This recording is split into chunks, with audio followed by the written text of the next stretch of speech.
Hello. So what I wanted to focus on today is the somewhat humorous topic of doing dangerous things and why would one ever do that.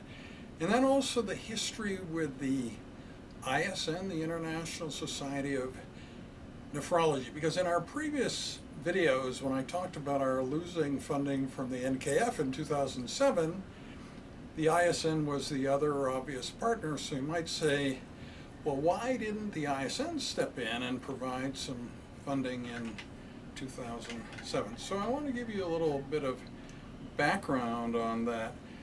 Now, last week, believe it or not, the journal Transplantation did an interview with me, and one of the subjects we got into had to do with this idea of doing dangerous things. So for a long time I ran something called the International Society of Nephrology Commission on Acute Renal Failure. That was between 1989 and 1997. And I was quite proud of what I was doing with that, and so in preparation for the International Congress of Nephrology in 1993, I suggested a plenary session on international disaster relief, because that was one of the main focuses of the Commission on Acute Renal Failure that I headed, and I thought it was just totally cool and that it should be a prominent part of the meeting. So at that time I was running post-earthquake relief, a post-earthquake disaster relief task force, an international force of kidney physicians that would go to a region that had an earthquake or building collapse or something, creating a lot of crush injury induced acute renal failure, and we would dialyze the patients, providing additional dialysis capacity or such capacity where none existed, and saving the lives of the people in the post-earthquake scenario. So when this idea of the plenary lecture was discussed by the planning committee for the 1993 International Congress in Jerusalem, a prominent nephrologist who's part of that, Ori Better, who is the dean at the University of Haifa in Israel, said this was a ridiculous idea. It was completely unsuitable for a plenary session. But in addition, did everybody realize that I was just sitting in my chairman's office at the University of Alberta in Edmonton, Alberta, Canada, sending all these other people out into the field and putting their lives at risk, going to all sorts of dangerous places. So I was quite chagrined that they turned down the plenary proposal, but I did learn from getting these secondhand accounts of what was said at that meeting, and I realized that I better start personally putting myself at risk, or else I was going to find that my role as chair of this Acute Renal Failure Commission what's going to be criticized, because I was putting other people at risk while never putting myself at risk. So I decided to begin doing dangerous things.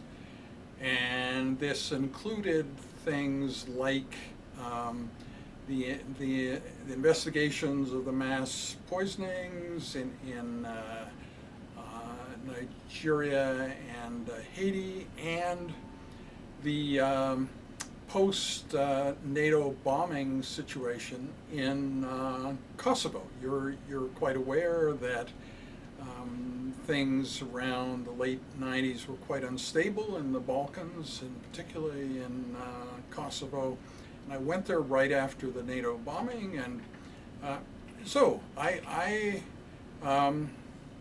did then notice that people realized I was going to dangerous places, and this problem of seeming to only send other people there seemed to have been solved. So that was then kind of a background.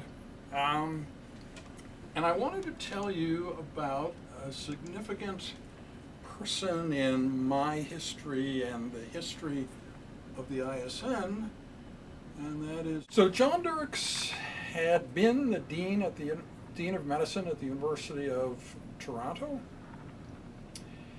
and in the late 90s he stepped down from that role and became quite a prominent person within the International Society of Nephrology, and he thought it would be a really good idea for me to join the council, that this commission that I headed, the Acute Renal Failure Commission, seemed like a strong justification for my joining the council, the governing body of the International Society of Nephrology. So I did in fact join that, and so this wasn't just a nice thing he was doing for me. He had some things in mind for me to do, and they turned out to be in a different way kind of dangerous assignments. And that had to do with another prominent person. Eberhard Ritz is possibly the brightest nephrologist ever to have lived, or at least in recent memory. He speaks about 7 languages. He's the kind of guy who knows more about everything than you do, and like if you spend time with him in the evening, you get beyond talking about medicine. Any other subject you fall into, you just discover that he knows much more than you, and it is just a completely cool guy to talk to. So he is a polymath. He's a very bright guy who's good at many things. He could have done anything in life. And so like a lot of very talented people, he had one flaw, and that was a kind of communications flaw. And I experienced this myself. It was in the days when you'd actually make phone calls. You'd accomplish a lot of things by picking up the phone and calling people. And you've seen those shirts, I'm sure you have. This is my clone. I'm actually in a different place having a much better time. And you always got that feeling with him that whatever you wanted to talk about, he had another conversation that was sort of like more important. So you would call him on the phone. He had multiple phone lines, and he would literally, you've heard the expression, leave you hanging?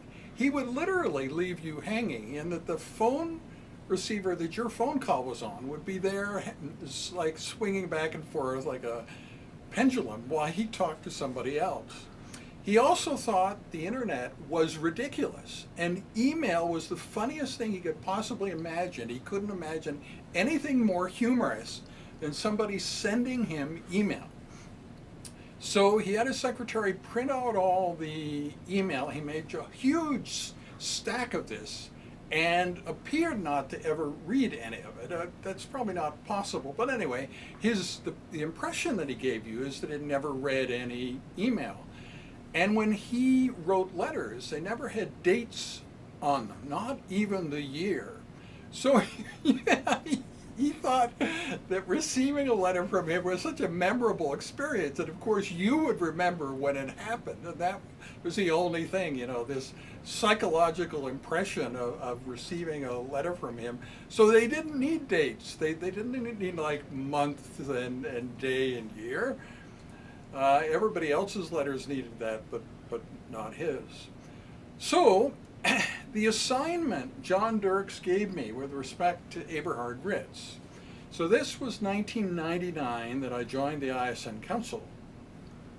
And in 2003, Eberhard Ritz was going to run the International Congress of Nephrology in Berlin. He was going to be the main guy running it. And they could not imagine how, with his current communication style, that was ever going to work. So I had transitioned.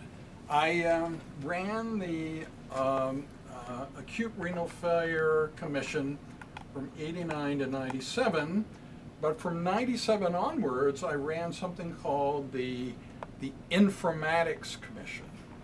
And so they thought that this role of the Informatics Commission was ideal. It had to do with communication, information, electronic communication, the internet. So who better than me to go see Eberhard Ritz and to discuss these communications problems with him and get them fixed in time to salvage the 2003 International Congress in Berlin. So, interestingly then, I found that the same person who used to accompany me on many other dangerous trips ended up on this trip to Heidelberg to visit Eberhard Ritz's unit. So this is the website that still exists. Visit to Heidelberg, December 9th to 10th, 1999. And the person who went with me, her name is here, Zina Munoz. She was a dialysis nurse from Chicago in the U.S. who became interested in humanitarian projects. And she went with me to Kosovo. There are pictures of us crossing the border between Macedonia and Kosovo, posing beside gigantic tanks and all that kind of thing. Anyway, she was sort of into danger and doing unusual things, and so she went on this trip with me to Heidelberg to visit Eberhard Ritz's renal unit. Now, I didn't say to visit Eberhard Ritz because what we said, so John Dirks asked me to take this site visit to see what I could do to fix these communication problems. And I discussed this with Eberhard Ritz. And he smiled and he said that he thought this was sardonic. I don't know if you know that word, but I've never heard a physician before or since use the word sardonic. You might use it for a plot twist or something, but not generally for professional life. He didn't say that we couldn't make the trip.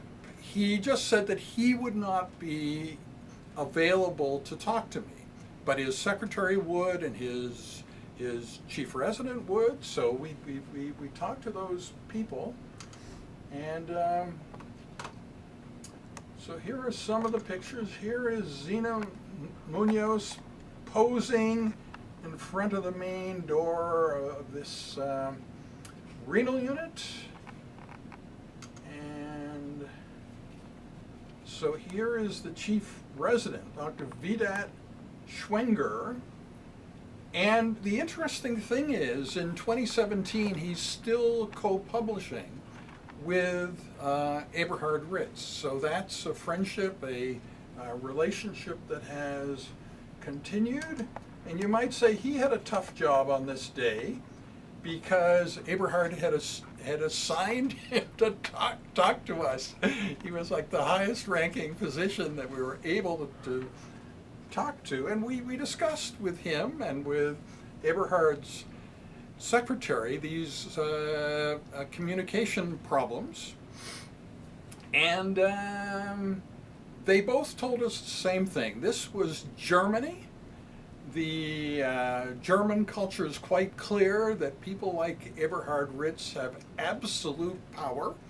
and that they simply did what he said. And even if sometimes it was a little bit odd or quirky, they still did what he said. And like my being able to, my personal ability to change anything was kind of limited, but they would see what they could do. So I talked with the chief resident about the importance of having successful communications for the 2003 International Congress in Berlin. And I talked with the secretary about having the email messages actually being read and responded to, and putting dates on letters so people could tell if they were written this century, last century. You know, what is the currency of this letter, and when was it written? And they didn't say they would do any of those things, but they said they would try within the limits of what German culture would allow. They would try. So that then brings us back to the question then of what happened in 2007. Now, if you look at this plaque, this is a plaque that was thanking me for my service on the ISN Council. And it lists the dates of 1999 to 2005. So you would have thought from this plaque that I stepped down from the council in 2005. But that wasn't the case. So they decided, because the Informatics Commission, which I headed, was so important to the functioning of the ISN, that I should still come to council meetings. And with specific reference to 2007, the International Congress of Nephrology in 2007 in Rio in April of 2007, I received an invitation, the council booklet, so I would know what the council was supposed to do and all that kind of thing.